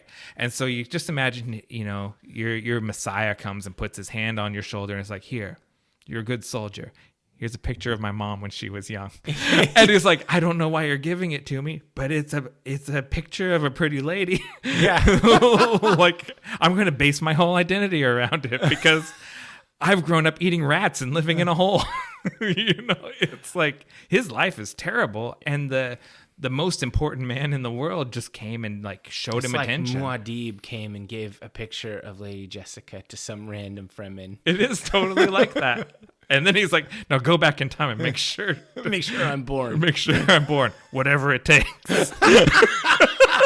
I'll take one for the team. Yeah, it is kind of weird, but it's just interesting. It is definitely an Ouroboros. It's eating its own tail. Yeah, and then as the series has progressed, or is it shitting its own self? Shitting its own self. Right now, it's a snake eating its own tail. Terminator 2, it's just a bigger, cooler snake, and it can like melt and reform. And then 3, 4, 5, 6, and onwards, like then it is it's shitting. It becomes a Ouroboros human centipede. Yeah. It's eating its shit. Although I like some of those movies. Yeah, and some of the stuff, like the technology and stuff, is really cool. I remember hating Terminator 3. I kind of was going through. Wasn't Christian Bale in one of those? Terminator Salvation. Yeah. I like Salvation. That was good. I like Genesis 2, which everyone hated. And then all right, next series. No, I'm just where kidding. we just do all the Terminator movies. I do want to revisit. I'd rather do Conan than Terminators. There's only 2, 3 if you count Red Sonja, and 4 if you count the Momoa one. Yeah, we get the Momoa as well. Isn't Schwarzenegger making another one with an old Conan? Schwarzenegger, to go on this tangent because it's a passion of mine. He's been trying to do King Conan, which was set up by the first 2 movies. Yeah, he's wanted to do that forever. That's like kind of his. One of his goal projects, like how Harrison Ford is revisiting all of his classics. Yeah. Schwarzenegger wants to do that King Conan movie, and he wants Paul Verhoeven, who directed RoboCop and Total Recall, to direct it. Okay. But because the Robert E. Howard estate and the licensing, it's just been who has the rights to the movie has shifted around a bunch of times, and they've just, for whatever reason, have not been able to get this movie together. Oof. But man, like as I understand it, there's a script, there is a star, and there's a director, but they just need the right production company to have the rights to let them make it. Gotta do it. I want to see that. I'd love to see that movie. I like this phase, old Schwarzenegger phase that he's in. Yeah, it's interesting. All right. Speaking of that, performances? Yeah. Arnold Schwarzenegger, Linda Hamilton, and Michael Biehn. Pretty Bean. much kill it. Bean? Yeah. Oh, is it Bean? It's Bean. Yeah, Oh, Michael okay. Bean. Michael Bean. That's a weird way to spell bean. It's a weird way to spell Bean, but I'm that's gonna how put in some weird vowels and an extraneous H. Bean. Bean. Yeah. Can we roll it? I mean, come on. I've always called him Michael Bean, which I guess that does not what it spells either. but it's Bean. But Michael Bean is third on my list. Number 1 is Schwarzenegger. Yeah. Iconic. I try not to overuse iconic, but it's hard when you're He's a legend. When you're talking about classic movies and genre-defining movies like this, like Blade Runner, like Matrix. Iconic is the only word you can use, and he takes all of the supposed weakness of Schwarzenegger, which were his heavy accent and his so-called wooden acting, and they all become strengths when he's playing a killer robot. I wrote that too. He's so believable as a killing machine. Yeah. He's deadpan and he has a blank expression. It's just perfect. Oh, and when he chases, it's like getting chased by someone who looks like they could be doing anything. Yeah. It's like that's even scarier because you're going as hard as you can and he looks like he doesn't care. And he's amazing. And then Linda Hamilton has this incredible arc, right? Where she goes, she's this table waiting, lizard loving college student. Then she becomes a damsel in distress. And then by the end, she's like budding survivalist. Yeah, she's like a badass. I feel like this character could have just been set up to be a damsel in distress, basically a plot element. But I actually think that this performance, Linda Hamilton's performance, elevates the role. Yeah. And I mean, it gets even better in the next movie. Yeah. She gets completely badass. I think James Cameron gives himself a little too much credit for this stuff, but he does deserve a lot of credit for basically always centering women in his stories. There's not a huge difference between Ripley and Sarah Connor. They're kind of the same archetype or whatever. Tough broad, whatever. Yeah, but like no one else was doing it, you know. And even when we well, I mean, I read that Katniss Everdeen was the first woman action star ever, so it's good that time travel is real. I think I'll take the spirit of Jennifer Lawrence's words in what I think she intended to say and not hold her to saying something that was patently false, which was that she was the first woman to lead an action movie. And just say there's not a lot of action franchises. Especially in her generation. Yeah, that would actually say in the 2000s. Yeah, or something like that. I mean, of her acting cohort, she's the leading woman action star. And that's cool. Scarlett Johansson, you probably. You think so? Yeah. I think ScarJo's a little older. I don't know. They're pretty close to the same age. They're both millennials. Oof, millennials. Just kidding.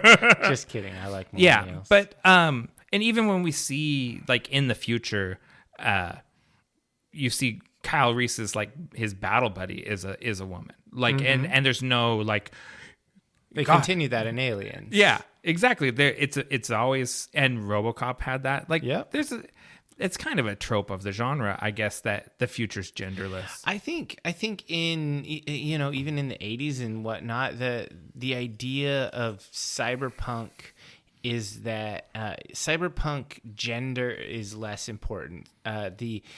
The difference between man and machine is more stark and more center stage than the difference between man and woman. Yeah, no, that's true. And I think that we're all humans here is kind of an idea. Yeah, well, it's the thing. Like Robert Kirkman said about the Walking Dead, the idea that after a zombie apocalypse, basically racism and homophobia and sexism, none of those things would matter when everything is about just surviving the zombies. Well, and I can tell you, I mean, obviously I've never been through a zombie apocalypse, not lately. No, when I joined the Army, when you're going through the utter hardship of basic training and all of that, and they're really psychologically breaking you down and physically breaking you down and building you up, there's no, I mean, the drill sergeants literally say it, like, there's no color here, we're all green. And that's just what they would say, and it literally did not matter, because the hardship and the shared experience was the most important thing. You just don't have time for any of the identity politics. And I can see that being the truth in the future. And I'm sure that whole statement is totally going to get me canceled for saying that people's, identities and stuff don't matter when hardship is involved. But it seems to be a movie trope, and it jives with my experience in the military. Don't matter as a way of dividing people is not the same thing as saying they're invalid. Sure. So, you uncanceled. My best buddy overseas when I was in Iraq was this black guy from San Diego named Slade, and we worked out every single day together, and our identities didn't really matter, but we did talk about our cultures, you know? So I think Slade's a cool name. That's a very tough name. Yeah, he's a pretty cool dude. Totally jacked. Taught me how to work out. Yeah. Anyway. You'd think a guy named Slade he works out. Exactly. So I think, totally jacked. Arnold Schwarzenegger kind of like makes Michael Biehn look like a beanpole, but Biehn is actually ripped. Yeah, he's in really good shape, but he looks like a CrossFit dude. Well, and he looks like a guy that scurries around eating rats. And he's scratched out a mean existence, and his body looks like protein paste when he can find it. Yeah, he's got all these like burn scars on his back. We've transitioned into Biehn. He has the hardest job in the movie, and which is to explain everything without being boring.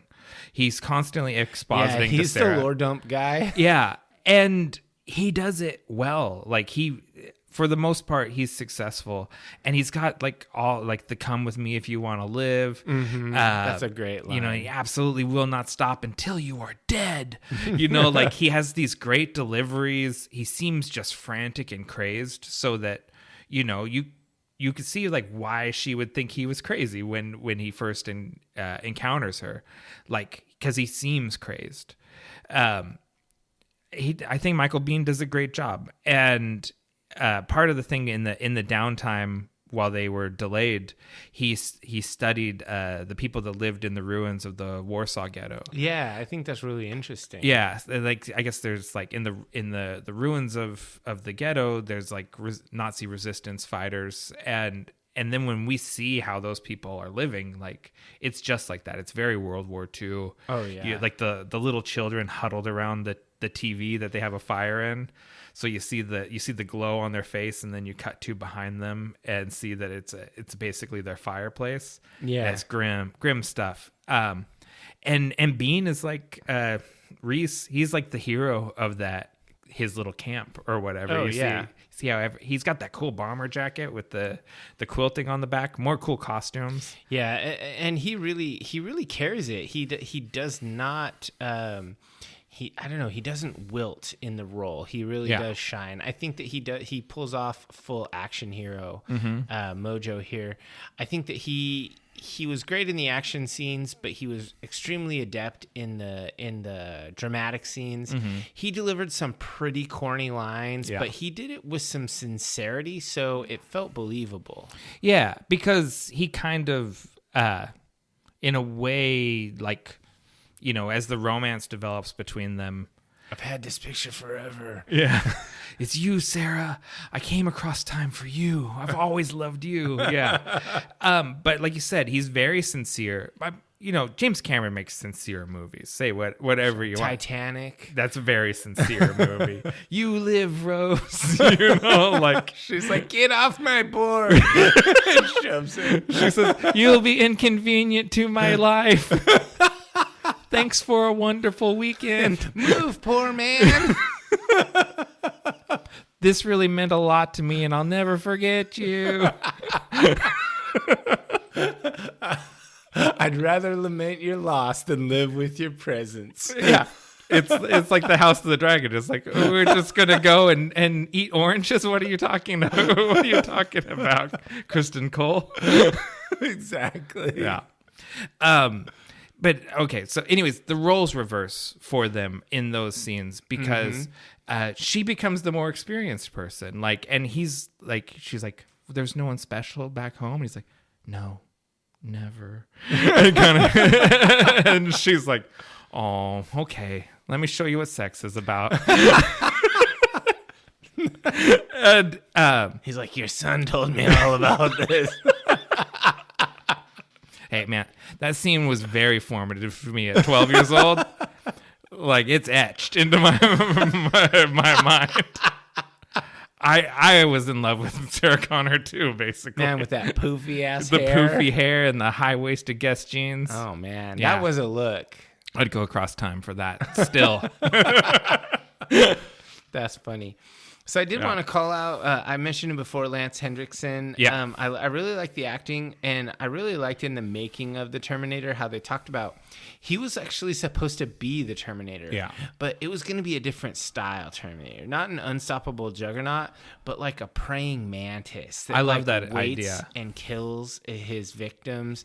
How it's just this infinitely patient killing machine, like almost like a trap. And I thought that was a really cool idea, and I'm glad that he was in this movie, and I'm glad that he did end up getting to play his own slightly variant Terminator and Bishop in Aliens. this is something I think great idea people, right? Like people that have lots and lots of ideas, they keep a good idea in their back pocket. Oh yeah, they're like, sure. I still like you for a robot. Yeah. You know, You still remind me of a robot. It's something about you that's fake. Yeah. I'm just going to keep that in my pocket, and there'll be a chance to use you as a robot later. Yeah. I do a whole character actor roundup because I also include Paul Winfield and Earl Bowen, who Winfield is Detective Traxler. Henriksen is Vukovich, and then Earl Bowen plays Dr. Silverman. And there's a moment where all three of them are in the room with Sarah, and Traxler tells Sarah that Ginger and Mark are dead. And Sarah gets real emotional, and all three of them react in this different way, and it's just such a beautifully acted scene because Henriksen sort of like rolls his eyes like, oh God, women, and it's like. And Winfield kind of like, he awkwardly comforts her. He's like, there, and like pats her on the shoulder. And the psychiatrist guy, you see him kind of like go, okay, I'm going to go into counselor mode. And he puts on this sort of insincere counselor face. And I was just like, God, these guys are all great. They're all different flavors of asshole. And those are some of the best scenes in the movie, I think, are the stuff in the police station. Yeah, I think that some of those, I mean, I wouldn't put them as the best scenes in the movie, but I do think they're very entertaining. I think that the acting is really good. They chose really really good people to play those characters. There's no stinkers. Like I didn't write down every single like character like Ginger and Mark and everything, but just like Mark, he's the stinker for me. Is not the actor. No, though. the character. The character Mark is a douchebag. He's a creeper. He's a muscle bro kind of douchebag. Don't make me mess you up, man. Yeah, for sure. So anything else for the performances? No. So I think we're at the what worked for you and personal highlights. So let's make personal highlights official. This is something you've always wanted, and I tend to brush over it and not think of one. But because it was you sent me a text with it as one of the bullet points, and I was like, all right, this time I'll have a personal highlight. All right, perfect. So my personal highlight is that middle section of the film in the police station. After they escape the Terminator the first time, they're taken into custody. They get separated from each other, which is a trope of slasher movies that the protagonists have to be separated. Sure. And Sarah really starts to believe that Reese is crazy. And then as the movie really comes down to a lull, and this is kind of dead middle in the movie, then Schwarzenegger shows back up and he has the iconic "I'll be back" moment where he goes in and he's like drives the car through. And it drives the car through, and it's like everything about that delivery is so good. Like there's a reason why that became his catchphrase for the rest of his life. Yeah. And it's really funny because he really petitioned to say "I will be back" because he had such a hard time with the contraction. He was like, "I'll," like he has a hard time making that sound. Yeah. And Cameron's like, "No, it's I'll be back." Like he was adamant about it. 3 syllables. Yeah. And, it's awesome, that whole thing. And then there's that moment, because, Reese escapes and rescues Sarah while the Terminator is rampaging through the police station. And the Brad Fiedel talked about how he wanted to put the triumphant theme in there. Yeah. And James Cameron's like, no, just keep it with the tense music because it'll give people too much hope. And we still want them to be afraid right here. And it's true. It's like, because the wind comes out of the sails and the ship just sits there while you're in the police station. Yeah. And then you're immediately back into the chase. And so for me, the police station interlude of the film is my highlight. Okay, well that's a really interesting highlight. Mine isn't a moment in the film, but it's a vibe and a style and a motif. I want to highlight tech noir. Yeah. That's what worked for me. I love the club. I love the punks. I like the lighting. I like the way it's looked. The way it looks, the cinematography shot from those interesting angles. I just feel like this movie, it has a style, all its own. Yeah. And it's really interesting to watch. It's just one of those things where I feel like I could just completely appreciate it, and enjoy what I'm watching. Like, it's just kind of a feast for the eyes. Yeah. And it combined a lot of things that I really like into something that was kind of its own thing. Yeah. So that's my highlight, is the tech noir, grim dark vibe. Yeah. A lot of times when we're watching, like, to compare it to Escape from New York, right? Which I enjoy very much, but it has more flaws, right? Sure. And there's a lot of, you're like, well, things were different back then and movies were a little more boring. Like, you kind of tell yourself stuff like that. You don't have to make any excuses for the Terminator. No, there aren't really boring parts. No, it's, yeah. So was that what worked for you also? Yeah, that's what worked for me. Okay. I mean, and I guess I was going to say the other thing that worked for me was the score and the theme. I think that the music in this movie is so important. This movie isn't nearly as good without the music. Yeah. I think the sound design and all of that, it's just... it kills it. That's why the sequel, when you hear that theme, like da-na-na, and you're just like, oh, like it moves you. The music is so good. Yeah. One of the very first CDs I bought was a CD called Arnold, the music of Arnold Schwarzenegger films. And it was for the Terminator music and Basil Poledouris's Conan score. Those were the awesome. And it has everything. It has Radio and Total Recall. It has all the themes from all of the Schwarzenegger movies. Yeah. But it was Terminator and Conan. That's what I came for. I was like, I love that music so much. I'm just gonna reiterate so much of what you said. What worked for me, the cast, particularly Schwarzenegger and Hamilton. It's almost impossible to imagine anyone else playing these characters. Yeah. Perfectly iconic. The design of the Terminator and the future, from James Cameron's imagination and concepts to Stan Winston and Fantasy 2's execution, that's all excellent. The music, Brad Fiedel's score is amazing, and the pacing of the movie. Yeah. It is just such a brisk movie. If someone was to make it today, it'd be like a 2.5, 3 hour movie, and it would suffer for being twice as long. Yeah. It would not be as good twice as long. They wouldn't put their lore dumps in the action scenes. Yeah. And they'd leave all the stuff, everything that, like we'd have the scene where he got the motorcycle and the jacket, which you don't need. You see him riding that, was it a Suzuki motorcycle? It's cool. It's a cool Japanese bike, and he's got the cool biker jacket and a new t-shirt. You just assume he rolled a dude. Whoever was riding that bike, he murdered them. And you don't need to see the murder. It's not necessary. Your mind fills it in. For sure. So I think the pacing is remarkable. Here's the harder one. What didn't work for you? So I had to really look for flaws in this movie, and I found a few. Okay.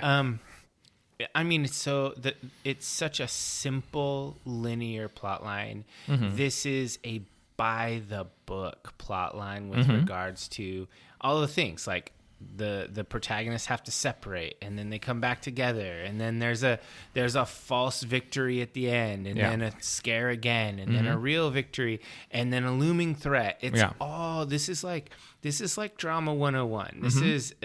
This is simplicity. Now I'm highlighting this in the what didn't work, but it's hard to explain, but basically they took a margarita pizza and they pulled it off flawlessly. Yeah. Margarita is not the best kind of pizza. It might be. But there's something to be said for using a simple trope and mastering it as opposed to taking something complicated, like trying to write Inception, you know? Where sometimes a Nolan movie is so complicated that you go, was that smart or dumb when you get to the end of it? Exactly. This was simple, but it was good. It was good, simple. And so I'm going to say they could have done a little more. And then I'm also going to say that there are certain places where I don't think the effects hold up. I mean, it's almost 40 years old, so I'm going to give it a lot of leeway. But I think that there are other movies from the 80s where they used other things that were like camera tricks and lighting tricks and things that make you that are impossible to look at and see in a poor light because it's obfuscation. It's trickery. It's cuts so you don't see it and then cut back so you see the aftermath. They didn't do that here. They didn't lower the lighting or anything. You just see a fake Arnold head. It's very clearly a fake Arnold head. I figured that was the scene you were talking about. They should have done something more to obfuscate that. I think they're really proud of that puppet because they show it off twice. The thing about it is because the Terminator is literally a robot skeleton with a human thing stretched over the top of it, I feel like the badness of that effect kind of works to its advantage. It's schlocky. You think it's schlocky? Yeah, they should have. I mean, I understand that. The thing is you can't have him look like flawless Arnold sometimes and then puppet silicon sometimes. Puppet sometimes. He's either always puppet or always Arnold. Yeah. And I think that took me out of the moment. Like I really love this movie, but when I saw that part, I'm just like, ugh, the fuck. Well, and I mean, I can remember clearly at 8 years old thinking that's a puppet. Yeah. Whereas the T-800 endoskeletons, which is also a puppet. Yeah. It's clearly a puppet. It's not real. Scared the shit out of me. Yeah, the T-800 is so good. Like in every scene that it's in, it's scary as shit. Like it's crazy. A great puppet. It's crazy how they can't improve on it. Every time they try to add something to it, it looks worse. No, James Cameron's original art, that's the way. Yeah. Just go with it. First one, best one. Sometimes that's how it is. Yeah, I totally agree. Like, that's what I'm talking about. Some of the puppetry and effects is fucking flawless. And it's not just flawless for 1984. It's flawless for right now. Yeah. And some of it is like, ugh. Is there more than the head puppet? There are some moments in the scale model war scenes where it's just like, that's something hanging on a string. Yeah. See, okay. The two things that you've called out are the ones that jump out. They are the worst ones. Yeah, because like the flying hunter killer kind of comes in and it banks in this way that it's moving too slow. And it's very, very clearly just on a track. Thing on a It looks fake. The thing is I love that flying hunter killer design. Like if you just look at the vehicle, it looks so rad. Yeah. But the way it moved was just off. It is. There's a reason they didn't. We just get glimpses of that future because they didn't really. They're at the like when a singer is going for that note that's just out of their range. Yeah, it's just a little much. That future is just out of the range of what they can pull off. They could make a movie. You know, they could make a movie set entirely in the post-nuclear apocalypse about John Connor's rise Or did they already make that? Yeah, that movie's called Terminator Salvation, No, I and didn't watch it. Christian Bale. No, I did watch Christian Bale plays John Connor. Okay, that actually was good. It's pretty good. It's okay. It's not as good as this movie, but it's pretty good. Yeah, and the motorcycles they rode in that movie were the shit. Gotta rewatch Salvation. I should probably watch Terminator 3 Rise of the Machines again because I hated it. And It's probably not bad. it's probably not as bad as I think it is. But it just wasn't as good as Terminator 2 or Terminator 1. All right, so back on track. I called out those things. Okay. What didn't work for you? I have very little to criticize. I think the tanker truck sequence goes on a little long. Yeah, Like, they built that model when and they really needed to blow it out. But it's like when he's like, she runs on the sidewalk and he drives up onto the sidewalk and that whole Like, thing. why didn't he hit the gas and just run her over? Yeah, that sequence right there. It's the only time in like the hour 45 that this movie runs that I'm like, what's going on here? Like this little chase scene it's the first chase scene that hasn't landed, and it's also, why would he get in that truck? Like that's a crappy choice. nothing. A semi truck is about, until you get momentum going, is about the slowest thing you could possibly drive. He could run faster. He could, but he's got the broken leg. Oh, that's true. So he can't run faster. Well, we've solved it, and Okay. it's no longer a criticism. Okay, I think the tanker truck sequence drags a little, and there's a couple rough cuts at the beginning that are so abrupt. I stopped the movie and I thought I was watching an edited for TV version, and went to make sure I was watching the regular version of the movie. Wow. I was like, that was a weird cut. When he kills the punks, like, Yeah, that is a weird cut. there's some really sharp cuts there, and I was like, is something missing? But it's possible that's a stylistic choice, just to like, because they want you to feel. They want to shock you. Yeah, but to me that there was some weird editing things there that just sort of made me go like, is it supposed to look like this? Kind of like you thought with the effects. But those are very minor. Neither of them really affect my overall view of the movie. They were just things I didn't like. All right, so I want you to give final thoughts and rating first, because I am I want to be justified, and I want to be, I want to hear what you have to say. Okay. When a movie is like this, where I'm like hunting for things to nitpick, to come up with criticisms, that generally means that's a 5-star movie. Okay. I have this internal thing in my head that's like, this isn't a 5-star movie, it's a 4-star. And I go ask myself, why are you saying that? Is it a prejudice? Is it the idea that genre movie? That is James Cameron. Yeah. Titanic Man, Avatar Man. Is it the idea that a cyber slasher movie can't be a 5-star movie because it's a lowbrow thing? Because it's a perfect version of the thing that it is. So like, say that's a chimichanga or whatever, like a perfect, can you have a 5-star chimichanga? That's true. Or is the idea of a deep fried burrito just so low class that it can't ascend over 4 stars? That's the question. That's where I'm at too. Yeah. And ultimately, I mean, I just got to follow my heart, and it's a 5-star movie. So I was like, yeah, you basically spoke what I was thinking. And the idea basically was that this movie it's got a couple of flaws, not a lot. But it's a simple movie. This isn't high cinema, but it is. But it is high cinema. It is high cinema. It's tech noir. It's fusion, science fiction, horror with drama. Think how influential this movie is. Yeah, that's true. It's in like the Library of Congress because of its cultural significance. It's one of those movies. Yeah, I was really thinking that this is a tweener. This is a 4.5er. But we don't do that here because that's for cowards. And so I was just trying to. And I would have gone the 4.5. Yeah, I would have gone 4.5 and a half in a heartbeat. But if 4.5s were allowed, you'd never have given a 5 to anything. That's true. maybe Blade Runner. Maybe, I don't know. Well, I think this sits with, okay, so if we had included this in the Cyberpunk series, which I wish we had,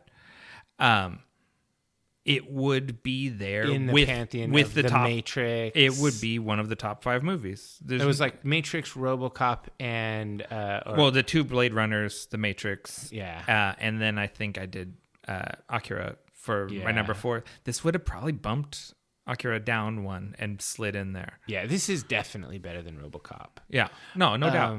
RoboCop eats its scraps, you know, and that's one of my favorite films. But RoboCop has actual flaws that I can pick out. But this is no Blade Runner. This is no Blade Runner 2049 and no Matrix. That's true. It can't touch those movies. But since it's only a 5-star system, it's like those are like 6-star movies.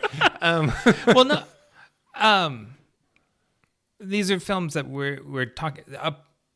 If perfect exists, these are things that are approaching perfect. Sure. And I think for this genre that it's working in, this is almost a perfect example. I'm with you. I gave it the 5. It was a hesitant 5, but I also gave some other movies 5s that were less than this. Well, and you always you like to criticize like the Academy Awards for their genre prejudice and stuff. And so we should not live that prejudice ourselves. We should be lowbrow. Or like this, I don't think this is lowbrow just because it's not an exploitation movie. I agree. Yeah. This is really good movie, and I did have to really search for it. There's really only 2 moments in the whole movie that I don't like. And it's just and it's not that I don't like them. It's just that they took me out of it. They jump out at you, yeah. Yeah, and so I'm gonna go with it. And so IMDb gives it an 8.1 out of 10, so that's 4. Mm-hmm. Rotten Tomatoes gives it a 100, so it's a 5. And then Letterboxd gives it a 3.9. It's not even a 4, but almost. Harsh. I think that's harsh. Yeah. How dare they? But I think. You know, I went through on Letterboxd and I was looking at other people's reviews of it. There's a lot of 5s in there, and then there's a few 3s. And if you read the content of the 3-star reviews, they're describing 5-star movies. You know what I mean? Like where they're just saying how good it is, and then they gave it a 3. They gave it a 3, and it's like, yeah, that's your snobbery on display there. It's like. If everything you say about it is a positive, and then you're like 3 stars, what does it take to get a 5 out of you? What does it? It's like the movie has to give you a blowjob. Like, that's it. Never once. All right, so let's go ahead and take a break, and then we'll come back with our ending segment.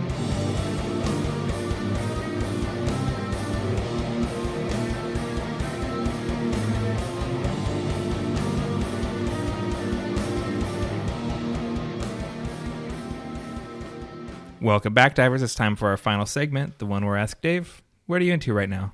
Well, I'm into something that's extremely modern and hip and relevant. Okay, this will be good. Stephen King. You just discovered that hot new author? I discovered this new talent.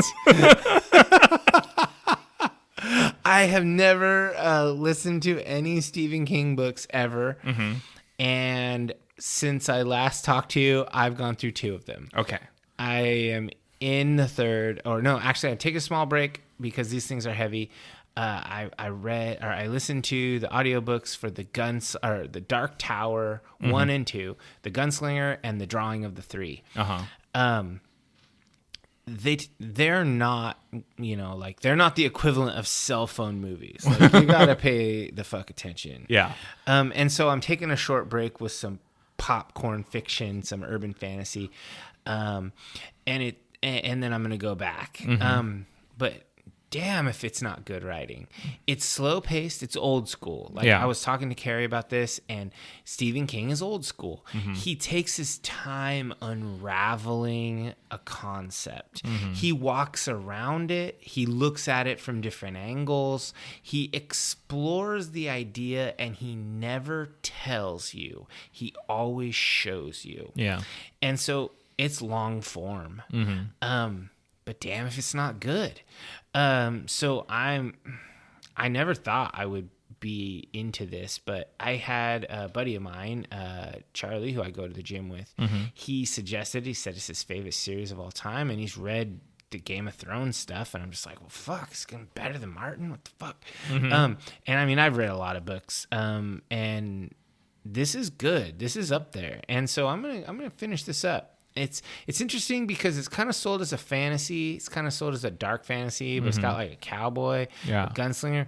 But it's got themes and genre tropes from like dark fantasy, science fiction, horror, and Western. Yeah. And it's kind of got almost a Lord of the Rings vibe in that there's a lot of travel log and a lot of meeting new people and picking them up and putting them down, and it's definitely familiar territory, but it's weird in a lot of places. There's like some dimensional hopping that is like strange because it creates like a shared universe of all of his books. This connects all of his stuff. And supposedly like reading this kind of opens up your eyes when you read the other things.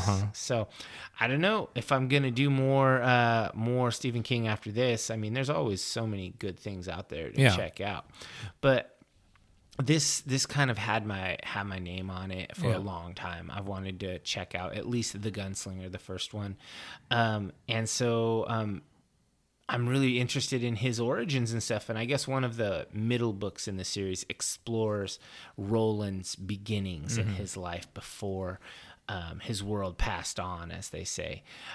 So yeah, that's me. I've been checking out Stephen King, doing some role playing stuff and just kind of nerding out. Yeah. I've always been very curious about that series because people do love it. Yeah. And I've had it like, I haven't retained it because I haven't read it, but I've had it explained to me many times, right? Because people evangelize for these books. Like when they're like the Dark Tower, and you go, oh, I never read the Dark Tower, and they're like, what?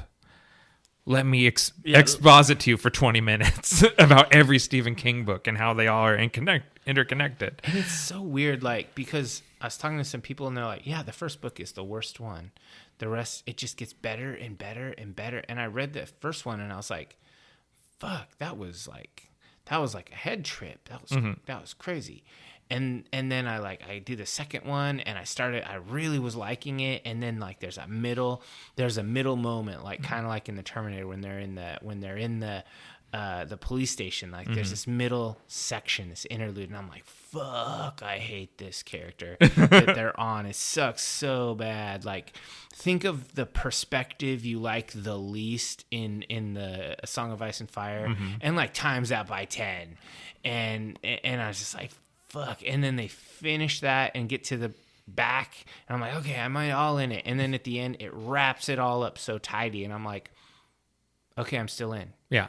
What's next? Do you find it needed that section too? Like, or do you stay hating it, or do you come around? Because usually with like Martin's stuff, like Ice and Fire, you're like characters will and they're because we listen to these on audiobooks, and so Roy Dotrice comes in and he goes Davos, and you go, who the fuck's Davos? Yeah, and then after like 3, 4, 6, 11 Davos chapters, you're like, Davos is my favorite character. I live and die for Davos. And so it's like every time a new character is introduced, you're like, this sucks. I hate it. When we get back to Tyrion, my favorite, and then you forget about your favorite and start following that other character. And then when Jaime gets perspective chapters, and then when Barristan gets chapters, it's like at that point you have like that atomic brain thing, like Barristan the Bold. You're like, rah!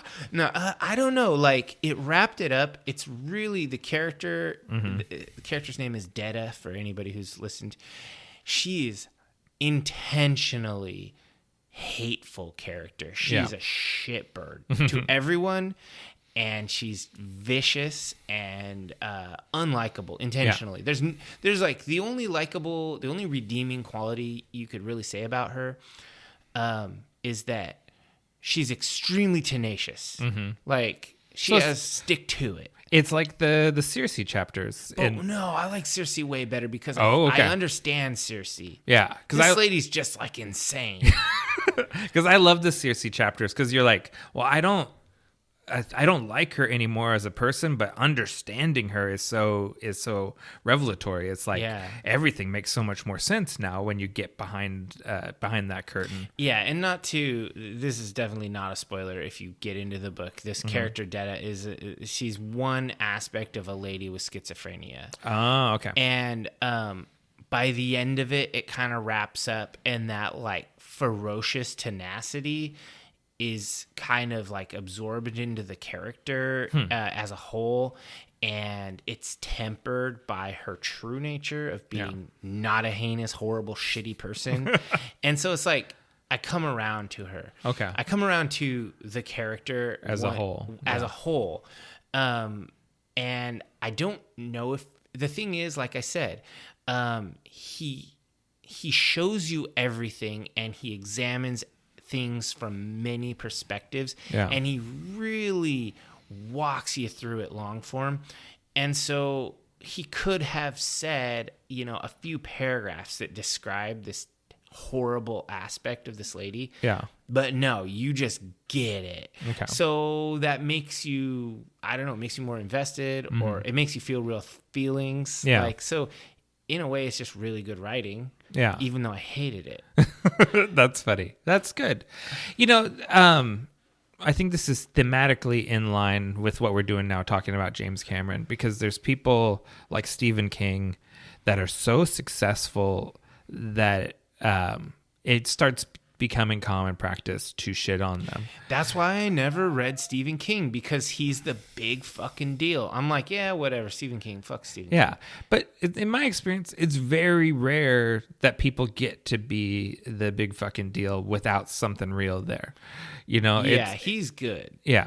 Okay, that's cool. He's legit. I think you would like it. I know generally what you like, and you like thinky things. You'd like this.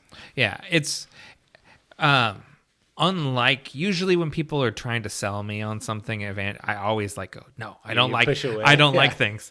But the Dark Tower series has been explained to me a few times, and I'm always like, well, that sounds really cool. Yeah, it's pretty cool. All okay, right, good to know. What about you? What are you into right now? I've been catching up on movies from 2022 on Netflix. Oh, shit. Yeah. Something I'll never do. Yeah, there's so many great movies that came out last year, and I didn't watch a lot of them, but I've watched a bunch of them recently. I watched Glass Onion, a Knives Out mystery, written and directed by Rian Johnson. I was a big fan of the first Glass Onion, and I'm a fan of Rian Johnson's other movies like Looper and The Last Jedi. Looper was good. Yeah, it's a great whodunit. The Knives Out series are based around this detective named Benoit Blanc, played by Daniel Craig. Oh, nice. And they're ensemble pieces, and they're kind of classic whodunits with big cast and sort of comedy elements, but good, satisfying mysteries. And it's a hilarious, fun movie, and it's got just a stupid cast with Ed Norton, Kate Hudson, Dave Bautista, Janelle Monáe, Catherine Hahn, Leslie Odom Jr., Jessica Hennick, just on and on. Just nice. all winners. That's a great movie. It's on Netflix, and there's another Knives Out coming.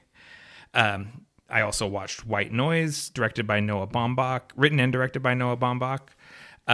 He's the guy that writes.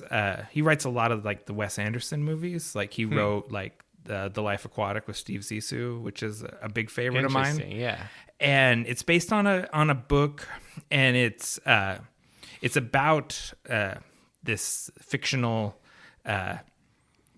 environmental catastrophe in the 80s and people's reactions to it. But it's very much about modern society also, and it's like a dark comedy. It's very surreal. It's like if you took Wes Anderson and David Lynch and mashed them up and made a movie. And it's got God, why am I blanking on the guy's name from the Star Wars movies and the tall lanky kid that's Kylo Ren. Oh yeah. Why? I'm totally blanking on him. You can just call him Kylo Ren. Kylo Ren, that's yes. Totally it stars Kylo Ren as a college professor. He's a professor in Hitler studies. Adam Driver. Oh, okay. Is that right? Is that the name? Adam Driver. Yeah. Former Marine. Yeah. And Greta Gerwig plays his wife. And, he's just this weird, intellectual dude. And it's this like a real scathing criticism of academia and social media and American society. And it's funny and shocking and was a really good movie. That sounds good. What is it called? White Noise. White Noise. Yeah. On Netflix? On Netflix. All right. And I got two more, and I'm trying to be fast about them. Bullet Train, directed by David Leitch, starring Brad Pitt and a bunch of other people. Mm-hmm. It got really sort of medium reviews, and so I never saw it. But it's a good time. It's I think David Leitch directed Deadpool 2. So if you have the concept of what that kind of action comedy that guy makes, it's that movie set on a bullet train going from Tokyo to Kyoto, with a bunch of assassins on a train trying to get one over on each other. That's only like a 3-hour ride. Yeah, well, it's not a 3-hour movie. It's like a 2-hour movie, and I think it's a 2-hour train ride, maybe. No, Kyoto to Tokyo is a little further than that. Okay, so it's a little compressed. I'm planning for April. Yeah. Well, this would be great preparation for you. So if you don't have any of the same things happen, it's another one with a big ensemble cast, and it's a lot better movie than the reviews made it out to be. Oh, okay. And then the final one is RRR, written and directed by S.S. Rajamouli. It's an Indian action movie based on these two guys, Ram and Beam, who are real life revolutionaries in Indian history, but it's a fictional story of their bromance with each other, how they became best friends. Because there's a period of their lives that's not accounted for, and basically they've created this story where the two guys met each other and became best friends. And it is a bonkers movie. It is like tigers flying out of cars and dance numbers in the middle of things, and like it is insane. It's 3 hours long, and it's not like anything you've ever seen before. If you look at like a lot of like the top 10 films of 2022, it's on a lot of people's lists. Interesting. And it was movie. It's a 3-hour epic. It's not a Hindi language movie. It's a Telugu language. It's like the 4th largest language in India. And it just it's just really great. Like, and it's very not American. It's very Indian. And I'm not super familiar with Bollywood and Tollywood or any of the Indian film milieus. But I'm going to watch at least the other movies that Rajamouli has directed, because this really was exceptional. Yeah, I mean, they have over 1 billion people. They certainly are going to have a film culture. Oh, yeah. They have, like, I guess, is it the largest or second largest film industry? Like, wouldn't surprise me. Yeah, it's the largest. Indian, and the special effects are getting up there now in Indian films. Like there's some CG, because there's like a, I don't think they have PETA, but there's like a thing at the beginning where it's saying that all of the animals in this movie are computer generated and there's no real animals. They're really good CG animals. Like, there's really good CG tigers, and that's cool. Some guy throws a leopard at someone in this movie. Like, literally throws a leopard at an English soldier. And that's pretty badass. Yeah, that is. I want a leopard. I would like a leopard. Yeah, I wouldn't throw it. I just snuggle Keep it. Yeah. Give it Tritos. All right. Call to action. Subscribe to us on your favorite podcatcher, as well as YouTube, Spotify, and Audible. Don't forget to leave us a review. 5-star review costs you nothing, but means everything to us. New episodes of Nick and Dave Deep Dive the Metaverse drop the 1st and 15th of every month, and you can find us on all social media platforms across the metaverse is at Deep Dive the Meta. We are on Twitter, which Dave likes. We're on Instagram, which I like, and we are on Pinterest, which no one likes. Well, I guess this is really goodbye. Don't say goodbye. Say good journey.